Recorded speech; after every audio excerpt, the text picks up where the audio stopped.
आप देख रहे हैं SRS हमसफ़र। स्वागत है आपका हमारे चैनल पे। और आज हमारे जो मेहमान हैं AIMIM पार्टी के शहर महामंत्री तौहीद भाई शेख उर्फ लड्डू भाई। स्वागत है सर आपका हमारे चैनल पे। आपका भी बहुत बहुत स्वागत है। आपने मुझे मौका दिया, अपने स्टूडियो में बुलाया, बहुत बहुत शुक्रिया आपका। सर मैंने आपको इसके लिए बुलाया है कि आप अपने एरिया में बहुत चर्चित हैं।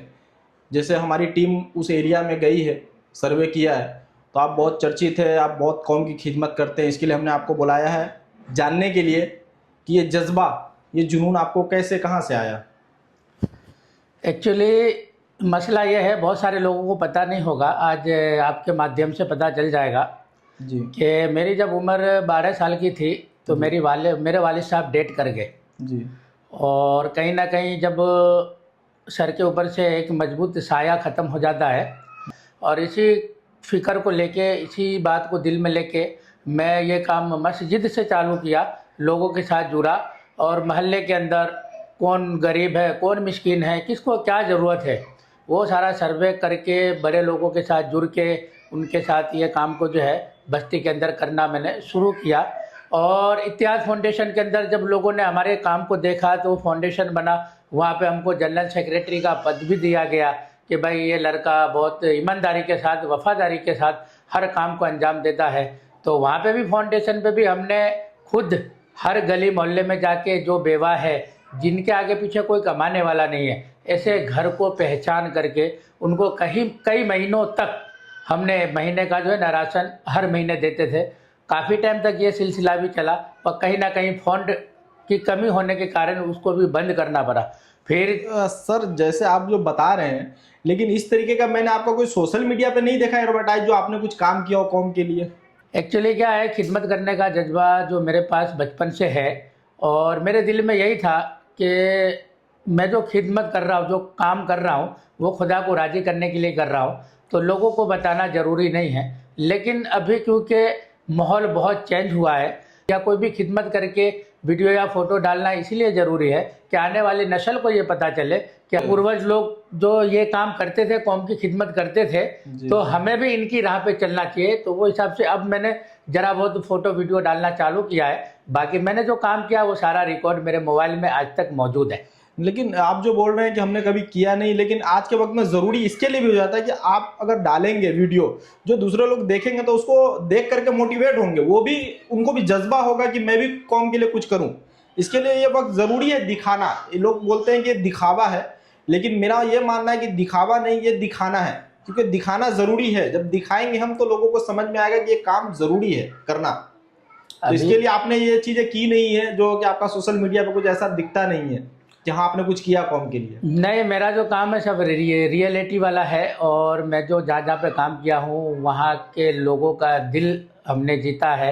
और अल्हम्दुलिल्लाह बहुत बड़ा अल्लाह का एहसान है कि हमारे जो नबी विस्तार में जो हमने खिदमत को अंजाम दिया है, मैं दावे के साथ कहता हूँ अल्लाह ने मुझे चुना और मेरी टीम को चुना है। अल्लाह का बहुत बड़ा एहसान है, कोई कॉरपोरेटर भी वो काम नहीं कर सकता। दावे के साथ कहता हूँ कि जो खिदमत हमने वहाँ पे बहरामपुरा के लोगों के लिए किया है, और हमने कसम खाई है कि जब तक बहरामपुरा के लोगों की तकलीफ़ दूर नहीं होगी, उनकी परेशानी दूर नहीं होगी, हम मैदान छोड़ के जाने वाले नहीं हैं। तो आपने बहरामपुरा वार्ड के लिए आपने क्या खास काम किया वहाँ के लिए, मतलब आपने कुछ बहुत इंपॉर्टेंट काम आपने किया? मैं एक छोटा सा आदमी हूँ और मेरी हैसियत एक छोटी सी है। मैंने सबसे पहला कदम उठाया बहरामपुरा के लोगों के लिए कि फाउंडेशन के अंदर हमने दवाखाना चालू किया। क्यों कि वहाँ पे 40-50 रुपए का, 100 रुपए का दवा मिलता था। वहाँ पे सब कम कमाने वाले लोग हैं, मजदूर लोग हैं, और उनके जो है आधे से ज़्यादा पैसे दवा में चले जाते थे, क्योंकि वहाँ पे साफ़ सफाई ना होने के कारण, गंदगी ज़्यादा होने के कारण, साफ पानी ना पीने के कारण लोग बीमार ज़्यादा पड़ते थे। मैंने 10 रुपये में नूर मेडिकल के नाम से वहाँ पे हॉस्पिटल चालू किया, और 10 रुपये में चेकअप, दवाई।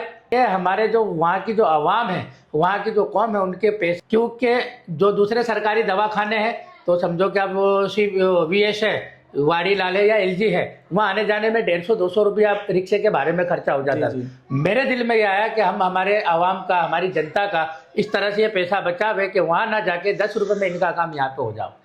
मैं एक्चुअली बहरामपुरा में 20 साल से रहता हूँ जी, और जो वहाँ की मैंने तकलीफ देखी ना, और वहाँ की जो परेशानी देखी, मेरे आंखों में आंसू आ जाता है वहाँ के लोगों की तकलीफ़ देखकर। और जब ये बारिश का मौसम होता है, आप वहाँ जाके सर्वे कर लीजिए जी। कि वहाँ के लोगों के मैं कांटेक्ट में आता हूँ और मेरा फ़ोन मुसलसल चालू होता है। ना मैं कॉरपोरेटर हूँ और ना कोई बड़ा ओहदेदार हूँ और ना कोई जिम्मेदारी है मेरे ऊपर, लेकिन वहाँ जो जो विस्तार में घरों के अंदर पानी जाता है, मेरा मुसलसल हर अर्धी कलाक में 1 कलाक में कांटेक्ट चालू रहता है। भाई क्या पोजीशन है वहाँ की, पानी कितना पहुँचा, घरों के अंदर गया कि नहीं गया, क्या चीज़ की तकलीफ पड़ रही है, वहाँ का लोग आपको जवाब देगा। फिर ऐसे हालात के अंदर जब पानी बढ़ता है और घरों के अंदर चले जाते हैं, लोगों के राशन पानी उसमें ख़राब हो जाते हैं, लोगों का किचन उसमें डूब जाता है, तो किस तरह खाना बनाएगा। फिर हम लोग, हमारी टीम आपस में इकट्ठा होके इतने एक्टिव होते हैं कि 3-4 कलाक के अंदर खाना बना के, वो भटियारा भी हमारा बहरामपुरा का है, उनको भी पता है, और हम लोग इकट्ठा करके और सुबह शुरू करते तो रात तक खाना पहुंचाने का काम करते हैं। ये अल्लाह करवाता है, हमारी हैसियत नहीं है और हमारी औकात नहीं है, लेकिन अल्लाह इस काम के लिए मुझे चुनता है। और ऐसे हालात के अंदर जो कॉरपोरेटर को भी बाहर आना पड़ता है ऐसे मामले में, कि ये एक आम इंसान, ये आम खिदमत गुजार जब ऐसे पोजीशन के अंदर, गटर के पानी के अंदर, 1 कमर पानी के अंदर इतने बड़े खिदमत को अंजाम दे सकता है, तो मेरी तो जवाबदारी है, मैं तो कॉरपोरेटर हूँ, तो वो मुझे देखकर उनको बाद में आना पड़ता है। तो आप जिस तरीके का बता रहे हैं, आप जो इतना खर्च करते हैं, तो ये पैसा कहाँ से आता है आपके पास? जो मैं खिदमत के काम में खर्च करता हूँ जी। तो सबसे पहले मेरे खुद के जात का पैसा होता है जी। उसके बाद मेरी टीम का पैसा होता है। जी। हम लोग आपस में एक दूसरे से उगरा के आवाम के लिए खिदमत करते हैं, ये सच्चाई है। और मुझे बहरामपुरा के लोगों की परेशानी दूर करने के लिए कहीं पे अगर भीख भी मांगना पड़े तो मैं भीख मांगने के लिए तैयार हूँ। बहरामपुरा के लोगों की तकलीफ को दूर करने के लिए किसी से आजीजी भी करना पड़े तो मैं आजीजी करने के लिए तैयार हूँ। तो सर, आप जैसे MIM पार्टी के अंदर बड़े पद पे हैं, तो इस बार क्या उम्मीद रखें कि आपको टिकट मिलेगा और आप चुनाव लड़ करके वहाँ बहरामपुरा वार्ड को कुछ बदल सकते हैं? मेरे बहरामपुरा वार्ड को लेकर के 15 साल से बहुत फिक्र है। मैंने आपको कहा जैसा कि गटर पानी, रोड रास्ते की प्रॉब्लम आज भी है, आज भी लोग गंदा पानी पी रहे हैं, आज भी लोग खड्डे वाले सड़कों पे चलने के लिए मजबूर है। मेरी सोच, मेरी फिक्र यही है कि जल्द से जल्द बहरामपुरा के जनता की, लोगों की परेशानी दूर होनी चाहिए। क्यों कि बहरामपुरा अगर आप छोड़ दो, दूसरे विस्तार में कहीं भी आप चले जाओ 10 किलोमीटर 20 किलोमीटर दूर, वहाँ पे सारे सुख सुविधा है, तो वो इंसान है क्या? हम लोग इंसान नहीं हैं? हमारे को वो सुख सुविधा क्यों नहीं मिल रहा है? सरकार एक है, MLA वही है, कॉरपोरेशन वही है, कोई चीज़ में चेंज नहीं है, लेकिन दूसरे विस्तार में सारे फायदे, हमारे विस्तार में सारी तकलीफें।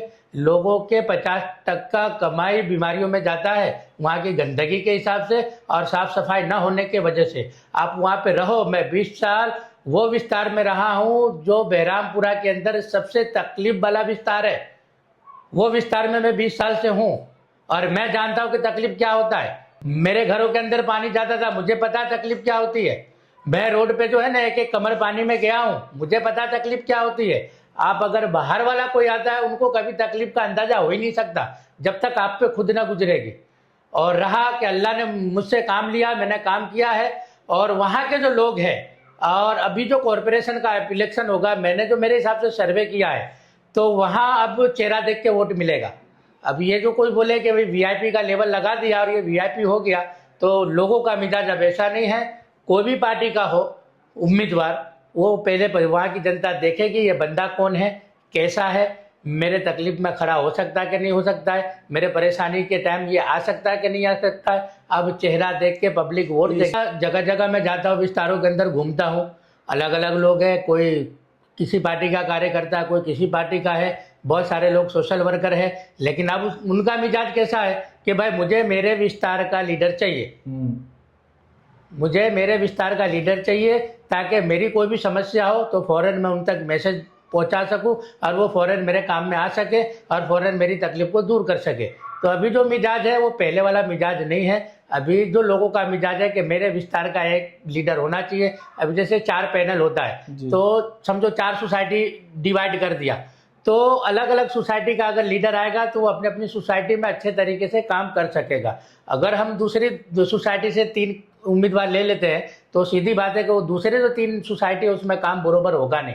तो अभी पब्लिक की सोच ऐसी है कि भाई हमको तो हमारे विस्तार से उम्मीदवार चाहिए, चाहे वो उम्मीदवार कोई भी हो, किसी भी पार्टी का हो, लेकिन उम्मीदवार देख के पब्लिक वोट डालेगी, इतना तो मुझे पता है, जैसा मैं माहौल के अंदर घूमा हूँ। सर, जिस तरीके से आप बात बोल रहे हैं कि आपने नूर मेडिकल वहां आपने खोला, 10 रुपए में का आप इलाज करवाते हैं वहां पे, और आपने खाना बांटा है गरीबों को पानी के अंदर, तो आपको क्या लगता है इस पतंग की तरफ से आप चुनाव लड़ेंगे तो क्या आप जीत सकते हैं वहाँ? ये सिर्फ दो नहीं है, आपने जो बोला ना कि मैंने मेडिकल हॉस्पिटल खोला, नूर मेडिकल, जी। वो नहीं है। और खाली खाना ही नहीं है, मेरे कम से कम 600 काम है 5 साल के अंदर, और बहुत सारे, मैं काम को मतलब छोटा नहीं समझता हूँ, छोटे से छोटे काम के अंदर मैं खुद हाजिर रह के वो काम करवाता हूँ। और अल्हम्दुलिल्लाह अल्लाह ने मेरे से काम लिया, और बहुत सारे काम किया मैंने नवी बस्ती के अंदर।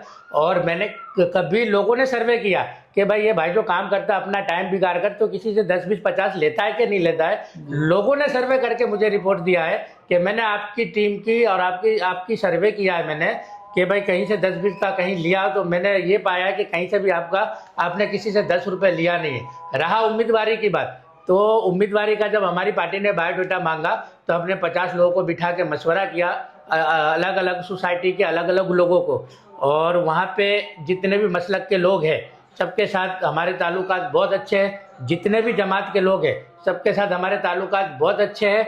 और अल्हम्दुलिल्लाह बहुत खुशी की बात है कि अगर मुझे मजलिस मौका देती है, पतंग जीत के ना आवे, तो मैं अहमदाबाद से राजनीति छोड़ दूंगा, अहमदाबादी छोड़ दूंगा। कल के कल आप चुनाव करवा लो, अगर पतंग जीत के ना आवे तो मैं राजनीति छोड़ दूंगा। आप बहुत बड़ी बात कह रहे हैं, ये ऐसा नहीं कि आप बाद में फिर अपनी बातों से आप पलट जाएं। ना ना, बिल्कुल नहीं पलटूंगा मैं, मेरा काम ही मेरी पहचान है जी। मैं जो वहाँ पे काम किया हूँ, मेरा स्लोगन ही यही होता है कि मैंने काम किया है, लोगों का दिल जीता है मैंने। सर, आप जिस तरीके की बात बोल रहे हैं कि मैं राजनीति छोड़ दूंगा और अहमदाबाद शहर छोड़ दूंगा, ये तो आप बहुत बड़ी बात कह रहे हैं। मैं बहुत बड़ी बात इसीलिए बोल रहा हूँ कि मैंने काम किया है। आपको ऐसा लगता है तो नवी बस्ती जो विस्तार में मैं रहता हूँ, आप जाके सर्वे करा लो, गली गली 40 में जाके सर्वे करा लो, वहाँ के लोगों से आप पूछ लो। क्योंकि मैं तो भले ये पॉलिटिक्स है, लेकिन झूठ का ना साथ देता हूँ ना झूठ बोलता हूँ। मैंने अगर छोटा काम किया तो छोटा ही बोलूँगा, बड़ा काम किया तो बड़ा ही बोलूँगा। आप जाइए सर्वे करा लीजिए, अगर सर्वे में ना निकले तो आप मेरे को बताइएगा कि वहाँ के लोग खुद गवाही देंगे। वहाँ के लोग आप खुद चाहते हैं, लोगों के दिलों को हमने जीता है, और लोगों के दिलों में हमारे काम ने जगह बनाया है। ना किसी को हमने चाय पिलाई है, ना हमने किसी के पीछे खर्चा किया है, लेकिन हमने जो खिदमत की है वहाँ के आवाम की, तो लोगों के दिलों में हमने वो जगह बनाई है। और अल्हम्दुलिल्लाह मुझे पूरा उम्मीद है अल्लाह की जात से कि आप जाके आज क्या सर्वे करा लीजिए, आपको कल पता चल जाएगा कि वहाँ के आवाम आपको खुद बताएगी कि मैंने क्या काम किया है, क्या काम नहीं किया है, और कितना किया है। मैं उसके दम पे ये इतनी बड़ी बात बोल रहा हूँ, खाली हवाई में बात नहीं कर रहा हूँ, किया है तो बोल रहा हूँ। सर, आप जिस तरीके की बात कर रहे हैं, हम अपनी ऑडियंस को भी बोलेंगे कि तौहीद भाई शेख के बातों में कितना सच्चाई है, इसको आप कमेंट कीजिए। तो इस वीडियो को बहरामपुरा वार्ड के हर इंसान तक पहुंचाइए, जो भी जनता है वहां तक पहुंचाइए, और हर इंसान इसमें कमेंट करे कि इनकी बातों में कितनी सच्चाई है, ये सच कह रहे हैं या झूठ कह रहे हैं। हम वापिस बुला करके इनसे सवाल करेंगे, अगर इन्होंने कुछ भी झूठ कहा है इसमें तो वापिस हम इनको बुलाएंगे फिर कभी, और वापिस हम इनको बुला करके सवाल करेंगे इनकी बातों में। अगर कुछ भी गलत लगा तो आप कमेंट कीजिए, हम आपकी तरफ से वापिस इनको बुला करके वो सवाल को रखेंगे दोबारा। तो तौहीद भाई, आप हमारे स्टूडियो में आए, आपने कीमती वक्त दिया, इसके लिए आपका शुक्रिया। और आप हमारी ऑडियंस को कुछ मैसेज दे दें। अल्हम्दुलिल्लाह, आपका भी बहुत बहुत शुक्रिया। SRS हमसफ़र चैनल जो ऐसे लोगों को ढूंढ के लाती है। आज गोदी मीडिया का ज़माना चल रहा है, जैसा कि आपको भी पता है, पर ये रियल और ओरिजिनल लोगों को ढूंढ के लेके आते हैं जो ज़मीन लेवल पे काम करते हैं। मैं ऐसे चैनल को और ऐसे लोगों को सलाम करता हूँ जो ऐसे हीरा को दूर दराज से ढूंढ के लेके आते हैं और लोगों के सामने पेश करते हैं। मैं बहुत बहुत शुक्रिया अदा करता हूँ। और आप हमारी वीडियो को शेयर कीजिए, कमेंट कीजिए, लाइक कीजिए, और बहुत मेहरबानी होगी आपकी, आप 1 सेकंड का समय निकाल करके चैनल को सब्सक्राइब कीजिए। बहुत मेहनत लगता है वीडियो बनाने के लिए। अगर आप हमारे चैनल को सब्सक्राइब करेंगे तो हमें मोटिवेशन मिलेगी, हम इस तरीके की वीडियो और भी बनाएंगे। और आपने यहाँ तक वीडियो देखा, इसके लिए आपका शुक्रिया। जय हिंद।